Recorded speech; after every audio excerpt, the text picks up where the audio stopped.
femmes. L'œil est acéré, le regard concentré.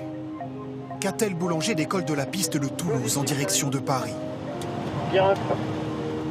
À 40 ans, elle est commandant de bord et transporte des centaines de passagers depuis 15 ans. Parfois, certains ont du mal à y croire. Les gens, quand ils savent que déjà que je travaille dans l'avion, ils m'imaginent plus hôtesse que pilote. Les préjugés ont la vie dure. Pépax.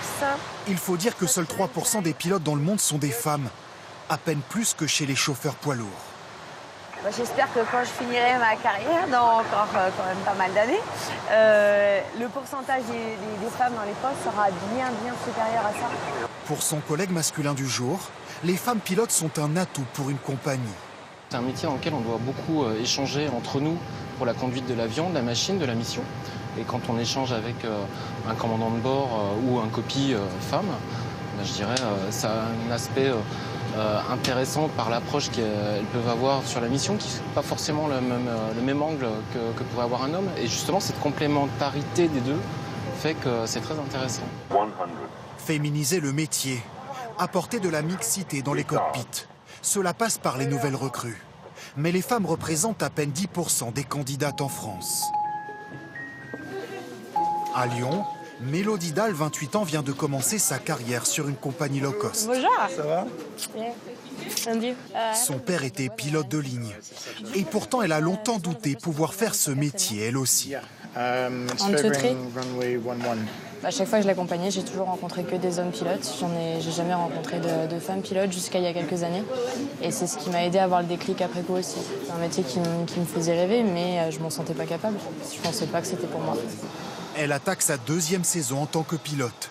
Et si les femmes sont mieux acceptées dans les cockpits qu'il y a 40 ans, certains passagers n'hésitent pas à remettre en cause ses capacités. Il y a quelques remarques parfois un peu plus machistes. Par exemple, c'est parce que c'était une femme pilote que ça a bougé tout le vol. Ou alors, c'était essentiellement celle. Après, vous remercierez le pilote en me regardant par-dessus mon épaule et en regardant le pilote masculin du poste, quoi. Ça a fait quoi quand on entend ça?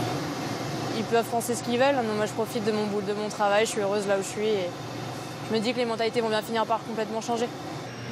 Et pour les faire changer plus vite, les compagnies aériennes passent à l'offensive.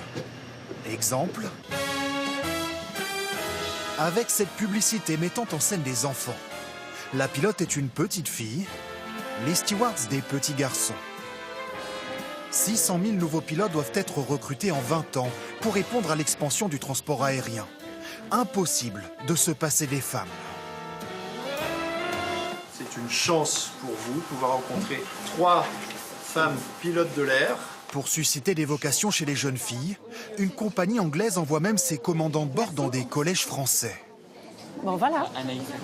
On n'est pas moins capable, mais on se demande plus souvent, est-ce qu'on s'est peut-être pas trompé?